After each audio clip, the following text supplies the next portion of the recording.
New Life is a Hong Kong non-governmental organisation that offers rehabilitation services to people with psychiatric disabilities. Its general direction in operating social enterprises is to create employment and training opportunities for Hong Kong's underprivileged via their range of businesses, ranging from organic retail shops and restaurants to eco-tourism services. It is encouraging to note that New Life has garnered numerous awards, especially the Bronze Bohemia Star by Hong Kong government as an acknowledgement of CEO Deborah Wan's great contribution to society. New Life has certainly achieved a lot over the years. However, there are several challenges that they have faced or are currently facing. Firstly, there's competition from supermarkets and health food stores, especially the dominant supplier of organic food and their biggest competitor, Park and Shop. At the same time, all of their competitors from health food stores enjoy vertical integration within their value chain. Secondly, other organic farms such as large-scale commercial ones in mainland China are a major competitor as well. And lastly, the Hong Kong government has imposed stringent regulations, coming down hard on food safety. During our last discussion, I understand that New Life's stakeholders are the management, our employees, our social enterprise customers, and the local government. So what can New Life do to address these issues? Let us set the targets for New Life to achieve. Firstly, it is crucial for New Life's enterprises to generate profits in order to support your other developments in the future. There's a large amount of startup capital required, and the social enterprises generate limited profits. Through the recommendations, we aim to improve your financial stability through reducing losses in 5 years' time, especially since 2 restaurants in the catering sector recorded net losses. Secondly, since New Life's ultimate mission and vision is set to benefit your service users, social success of the organisation remains important, which is to rebrand New Life into a more recognised organisation through marketing. More awareness on what the organisation does and serves has to be communicated to the public. Thirdly, to counter the impending challenges of increasing market competition, we propose enhancing New Life's competitive edge through various aspects. Ultimately, the main goal of New Life would be to increase sustainability to cope with its future operations and projects. This can be achieved via collaboration with the public, private, and civil sectors. What are the recommendations that you would suggest to benefit New Life after what we have discussed? We suggest taking a 3-pronged approach. Firstly, management and human resources restructuring. Secondly, operational strategies. And lastly, plans for development and expansion. Restructuring can be done on these 2 existing platforms. The first is relevant to management, while the next concerns human resource. The most immediate measure that can be taken will be to train your social workers in management positions. After skills upgrading, they will act as an advisory panel to the top management. This can be done through a long-term contract with them, including an upgrading scheme through continual education training. This empowers the social workers as they now have the hard skills required to effectively run a business, and these skills can be applied across the various social enterprises. Also, they will have more credibility when advising the top management, increasing the receptivity of the ideas. This advisory panel will better represent the objectives of New Life as a social enterprise, taking into consideration the feasibility of their actions in the corporate world. Then what do you suggest for human resources issues? For HR strategies, New Life can increase efforts to push service users to the open market for employment. More trainings can be offered to equip them with the skills that they need for open market employment.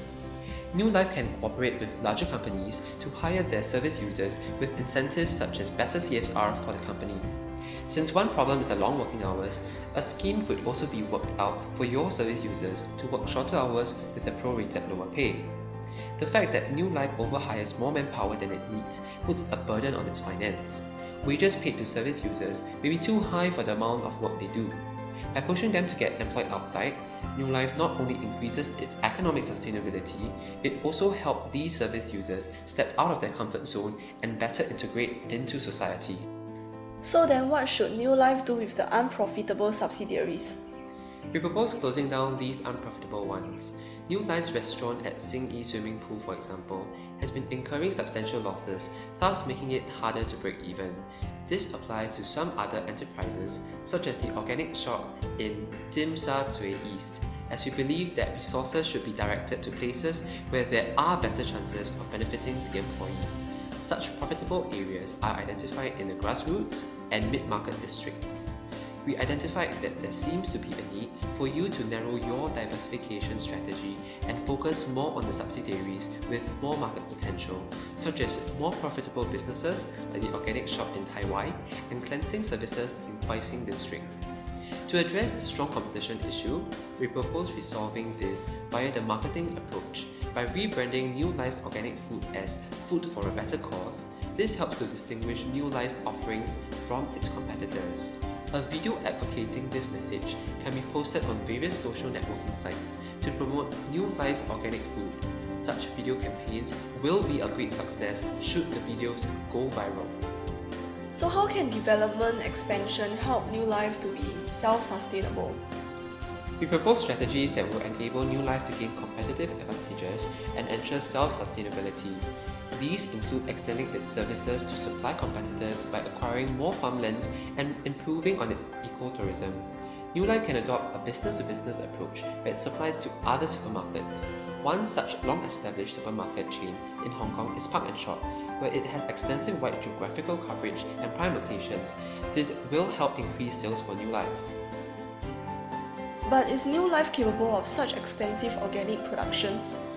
New Life can focus on its retail sector, organic stores, as the core business strategy by acquiring more farmland for its future development strategy.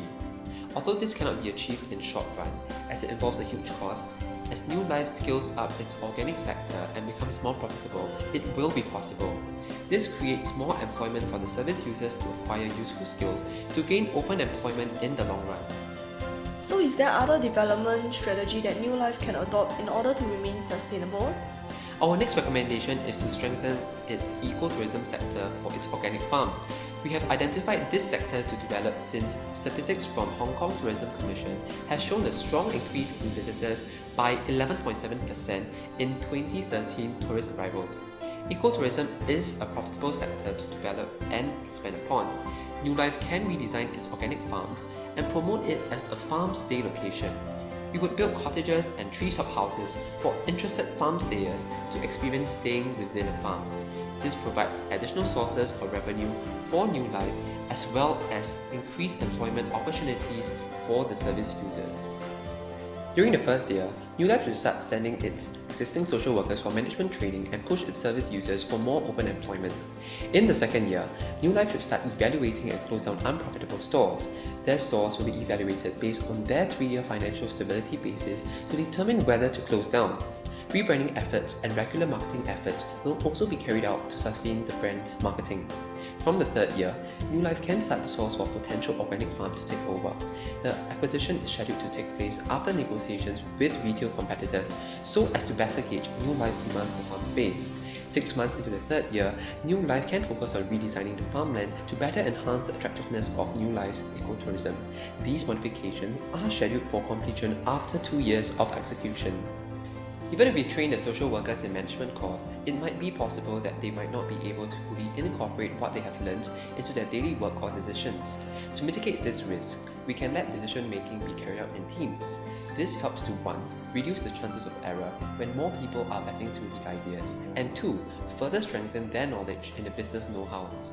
Furthermore, New Life may be faced with land constraint issues in its attempt to acquire more land, as Hong Kong has the highest population density of more than 400,000 people per square kilometre. This indeed poses a challenge to New Life on its acquisition, since it might face more difficulties and higher costs in acquiring suitable landscape. The solution? New Life can first try to acquire competitors' farms instead of establishing new ones. This helps to eliminate potential competition from other farms, and New Life will stand to benefit by facing lesser competitors. Ultimately, New Life's goal is to attain both social and financial success. This can be achieved by total self-sustainability and to integrate service users into society.